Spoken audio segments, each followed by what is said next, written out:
அத்தியாயம் 117. அந்த திருச்செந்தூர் கோவில் முன் நின்றது அவர்களின் கார். மற்ற முருகன் கோவில்களை விட திருச்செந்தூர் கொஞ்சம் ஸ்பெஷல் தான். ஏன்னா அங்க மட்டும்தான் முருகன் கடலோடு இணைந்து அருள் பாவிக்கிறாரு. ஏனோ அந்த கடலை கண்டதும் அவர்களையும் மீறி ஒரு நிம்மதி படர்ந்தது. கடலை கண்டதும் துள்ளி குதித்து ஓடி கடலில் ஆட்டம் போட்டாள். பாரி அடித்த கன்னத்தை இன்னும் தடவி கொண்டேதான் சுற்றினான் விக்கி. ஆ, இன்னும் வலிக்குது. வீட்டுக்கு போனதும் முதல்ல டென்டல பார்க்கணும். எத்தனை பல்லு கொட்டுச்சோ தெரியல. அறிவுக்காக எல்லாத்தையும் பொறுத்துக்கிறேன். இல்லனா என்று கையை முறுக்கினான். இல்லனா என்ன பண்ணுவீங்க என்றபடி அவன் தோளில் பதிந்தது ஒரு கரம். ஐயையோ, நான் ஒரு லூசு, சும்மா உளறிட்டு இருந்தேன் என்று பதட்டமாக சொன்னபடியே திரும்பியவனுக்கு அங்கிருந்த பாண்டியை பார்த்த பின்புதான் மூச்சே வந்தது. ஷு, நீயா என்றான் பெருமூச்சு விட்டு. ஏன் தல, வேற யார எதிர்பார்த்தீங்க? நான் யாரையும் எதிர்பார்க்கலையே என வாய் வார்த்தையாக சொன்னாலும் பாரிதான் வந்து விட்டானோ என ஒரு நொடி மரண பீதியாகியதுதான் உண்மை. பாரி வந்துட்டாரோன்னு தானே பயந்தீங்க? சிரிப்பை அடக்கியபடி கேட்டான் பாண்டி. உனக்கு எப்படி தெரியும்? நீங்க அவர்கிட்ட அடி வாங்கினத நான் பார்த்துட்டேன் என்றான் நாசூக்காய் சிரித்து. நம்ம அசிங்கப்பட்டதை ஊரே பார்த்திருக்கும் போல என எண்ணிக்கொண்டவன், சரி சரி, இது நமக்குள்ளே இருக்கணும், புரியுதா?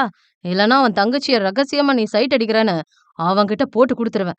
அடி எப்படின்னு பார்த்தல்ல, அப்புறம் பங்காளி உனக்கு பந்தல் போட்டுருவான். ஐயோ தல, இது நமக்குள்ள மட்டும்தான் இருக்கும், வேற எங்கேயும் நான் சொல்ல மாட்டேன். ஆ, அது என்றபடி திரும்பிய விக்கி கண்கள் துணுக்குற்றது அங்கு நடந்த காட்சியை கண்டு. அவசரமாக அவன் கண்ட காட்சியை நோக்கி விரைந்து நடந்தான். சிங்கமும் சேந்தனும் நெற்றியை பிடித்தபடி அமர்ந்திருந்தார்கள்.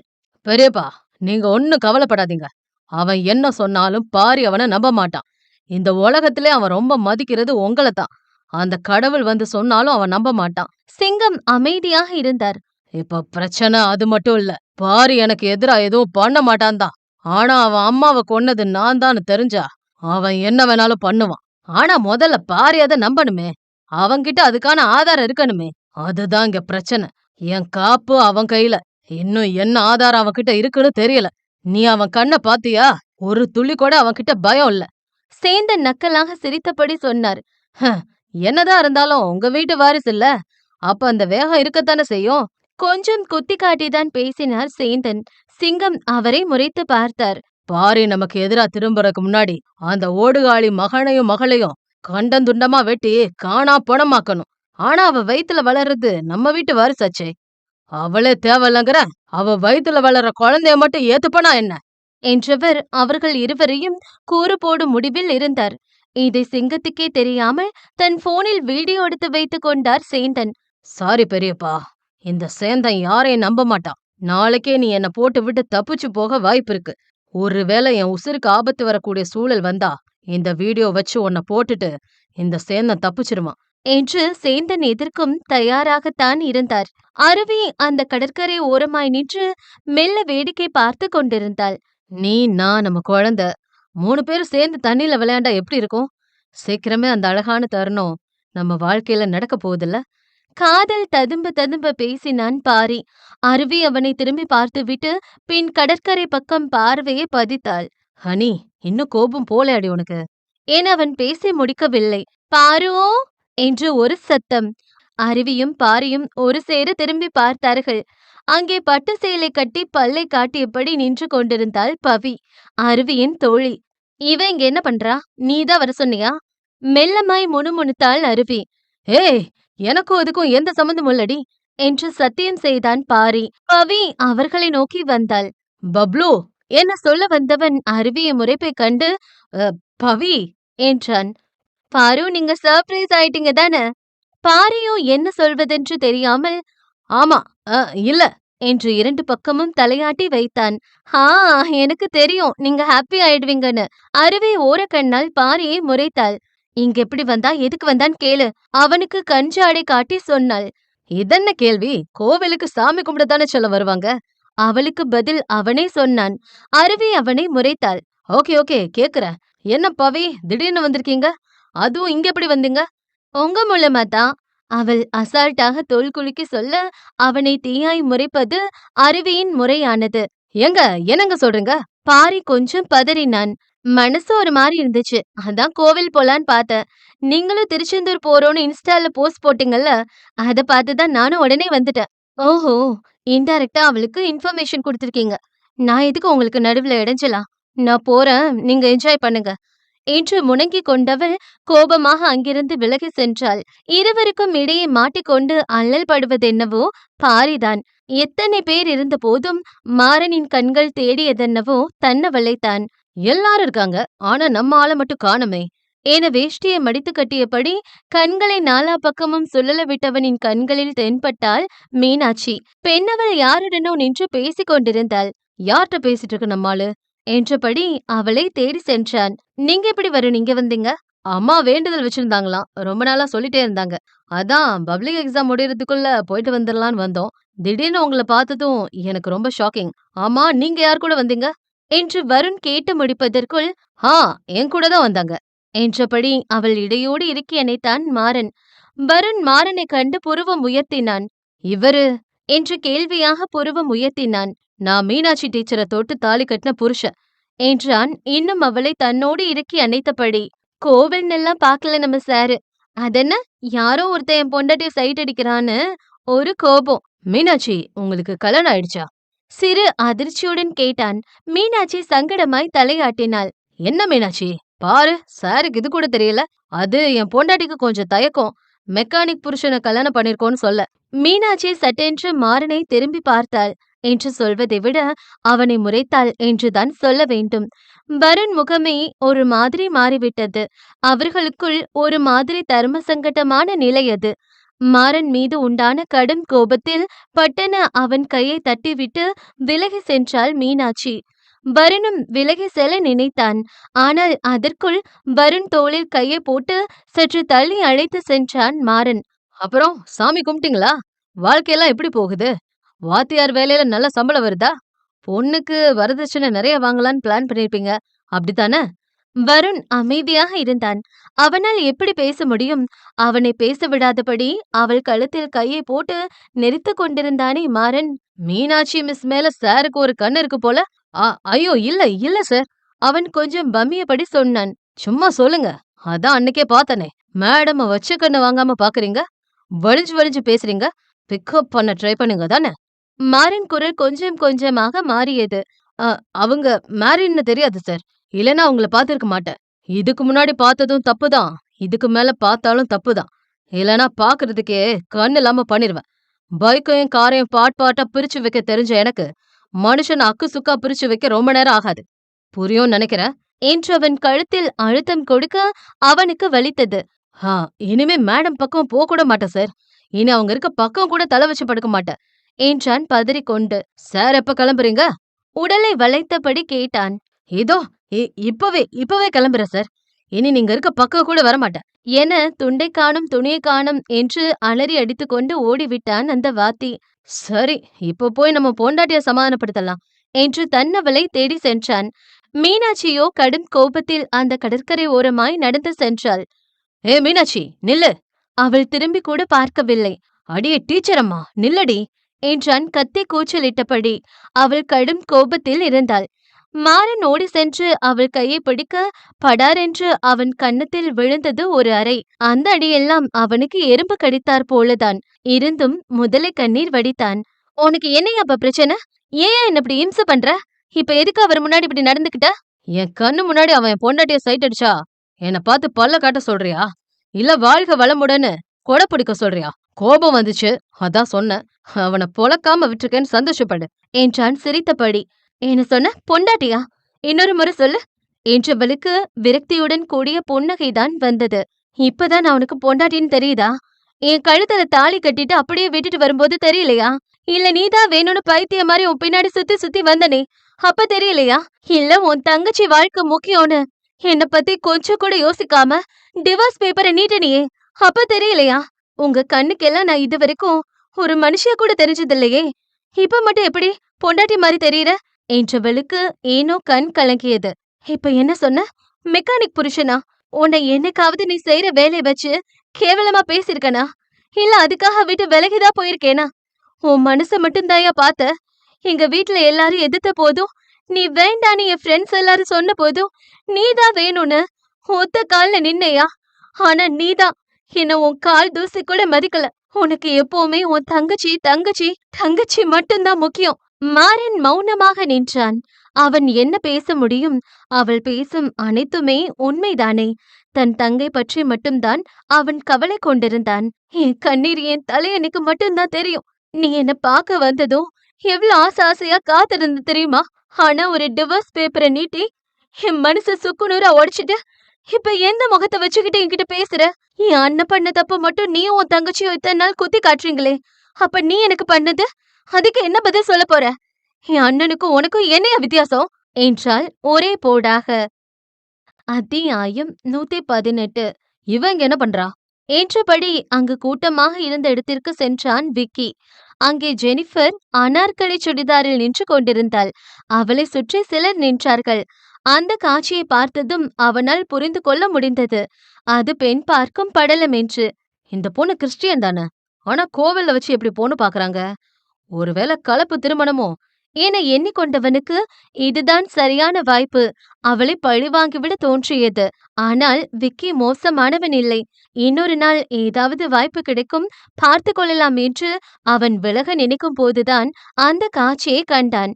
ஜெனிஃபர் யாரிடமோ விவாதம் செய்து கொண்டிருந்தாள். சித்தி ப்ளீஸ் என்ன கம்பல் பண்ணாதீங்க, எனக்கு இந்த கல்யாணத்துல விருப்பம் இல்ல என தவிப்புடன் கெஞ்சி கொண்டிருந்தாள் Jenny.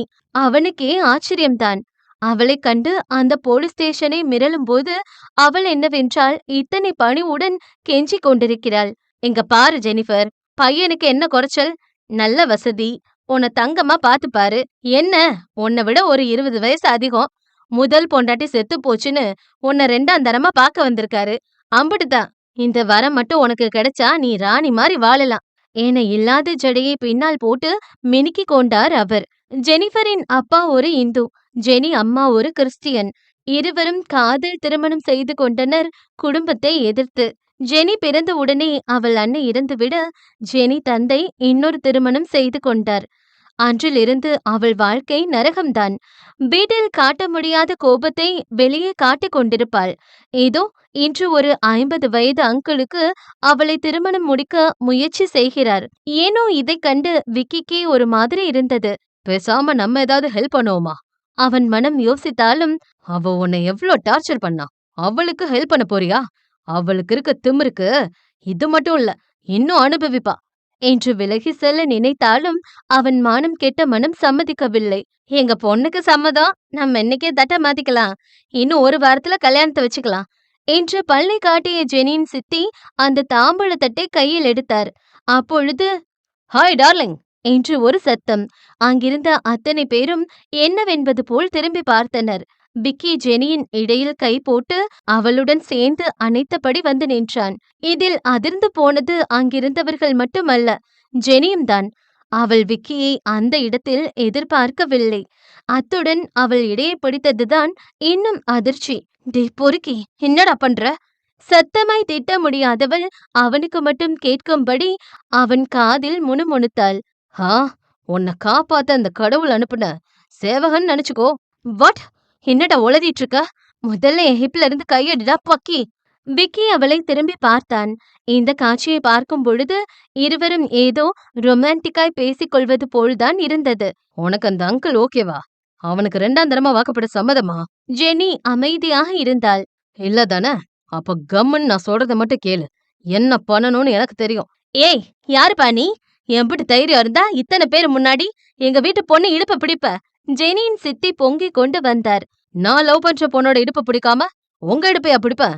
What anti, it's very wrong anti என்றான் நக்கலாய் சிரித்து. என்ன லவ்வரா என அதிர்ந்த மாப்பிள்ளை குடும்பம் கோபமாய் எழுந்து நின்றனர்.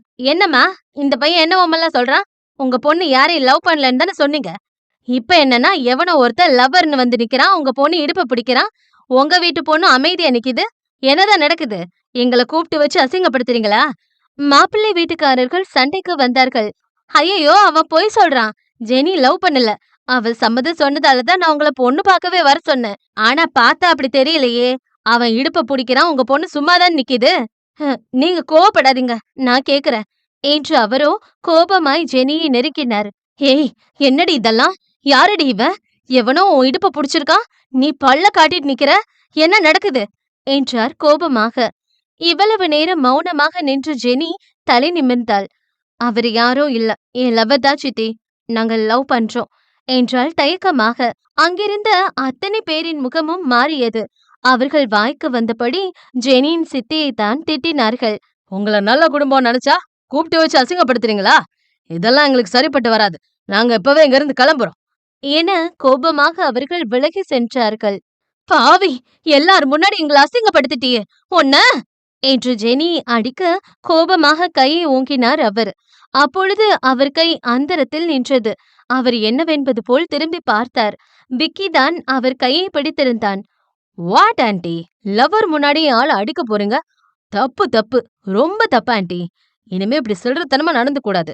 இல்லனா கொடுமைக்கார மம்மின்னு உங்க போட்டோ இன்ஸ்டா, எஃபி, ட்விட்டர்னு போட்டு கிழிச்சு புடுவேன் ஆன்ட்டி என அவர் கன்னம் கிள்ளினான். இதில் அவர் விழியோ அதிர்ச்சியுடன் விரிந்தது. ஒரு நிமிஷம், ஒரு நிமிஷம் என்றபடி அவன் முன் மூச்சு வாங்க ஓடி வந்து நின்றாள் ஜெனி. விக்கி திரும்பி பார்த்தான். நீ எதுக்கு எனக்கு ஹெல்ப் பண்ண? ஆ, ஒரு அப்பாவி பொண்ணுக்கு வாழ்க்கை கொடுக்கறேன்னு திருச்செந்தூர் முருகன் கிட்ட வேண்டிக்கிட்டேன். அதான் என தோள் குலுக்கி கொண்டவன் அந்த கடற்கரை மணலில் நடந்தான். உன் இடத்துல நான் இருந்திருந்தா இத்தனை தடவை அசிங்கப்படுத்தி ஜெயில்ல தள்ளின ஒருத்திக்கு உதவி பண்ணிருக்கவே மாட்டேன் என்றால் உடன் நடந்தபடி. எனக்கும் உன்னை காப்பாத்த கூடாதுன்னு தோணுச்சு. அப்புறம் மனச மாத்திக்கிட்டேன். ஏன்? ஏன்னா என் அம்மா என்னை நல்ல பிள்ளையா வளர்த்துட்டாங்களே என்றான் சிறுபிள்ளை போல் கண் சிமிட்டி. அவள் அவனை பொய்யாக முறைத்தாள். ஹே, நிஜமாதான். என் அம்மா ரொம்ப ஸ்வீட். பொண்ணுங்கள மதிக்கணும். அவங்களுக்கு கஷ்டமான சூழ்நிலை வரும்போது காப்பாத்தணும்னு நிறைய சொல்வாங்க. உங்க அம்மா நிஜமா ஸ்வீட் தான். அது மட்டும் இல்ல, நீ ரொம்ப லக்கி. அப்படியா? ஏன் அப்படி சொல்ற? இவ்ளோ அன்பான அம்மா இருக்காங்களே.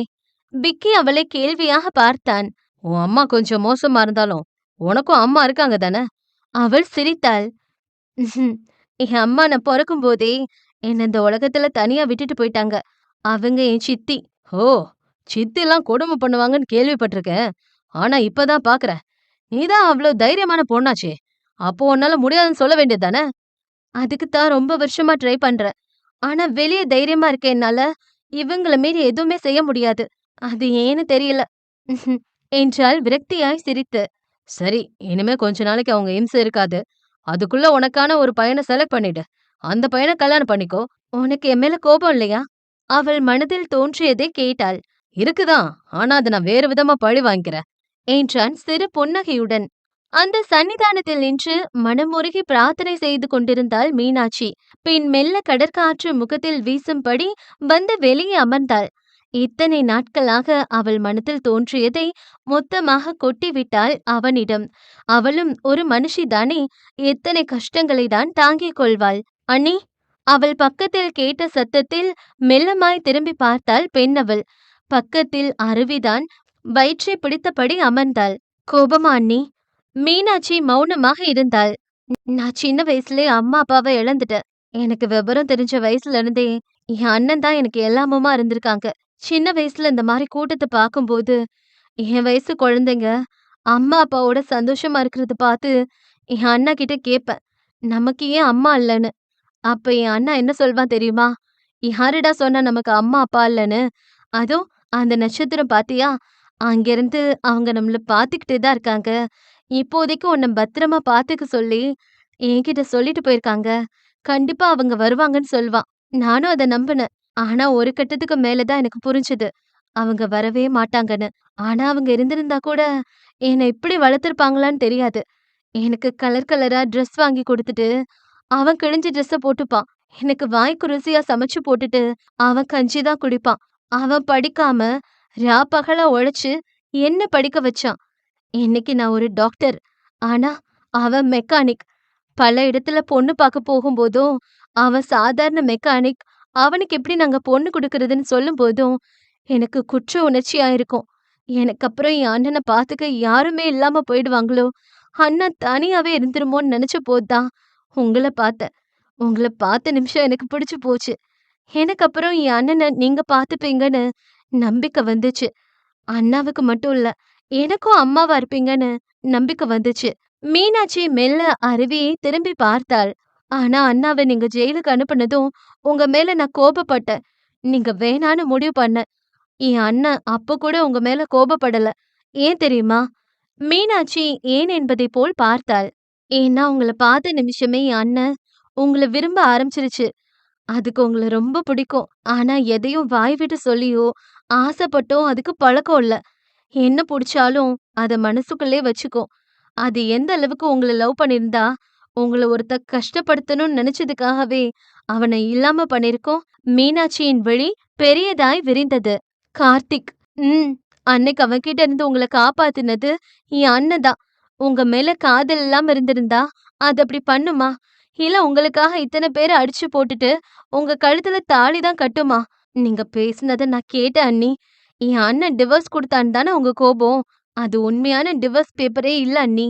இவ்ளோ தூரம் விரும்பின பொண்ண எப்படி அண்ணி என் அண்ணன் விட்டு குடுக்கும்? என் அண்ணனுக்கு என்ன பிடிக்கும் தான். எனக்காக என்ன வேணாலும் செய்யும் தான். ஆனா அதுக்காக உங்கள விட்டு குடுக்கும்னு எப்படி நெனச்சீங்க? நான் தங்கச்சி மட்டும் தான். ஆனா அண்ணனுக்கு நீங்க தான் எல்லாமே. ஒரு கஷ்டம் வந்தாலும், சந்தோஷம் வந்தாலும், அது கண்ணு முதல்ல உங்கள தான் அண்ணி தேடும். நீங்க இல்லாம அதால இருக்க முடியும்னு நெனைக்கிறீங்களா? ஒருவேளை என் மேல தான் உங்க கோபம்னா, நான் போயிர்றேன் அண்ணி. ஆனா ப்ளீஸ் என் அண்ணன மட்டும் விட்டுட்டு போகணும்னு நெனைக்காதீங்க. உங்க கால்ல விழுந்து கெஞ்சி கேட்கிறேன் அண்ணி. என்று கண்ணீர் மல்க பேசியவளின் கன்னத்தை துடைத்து விட்டாள் மீனாட்சி.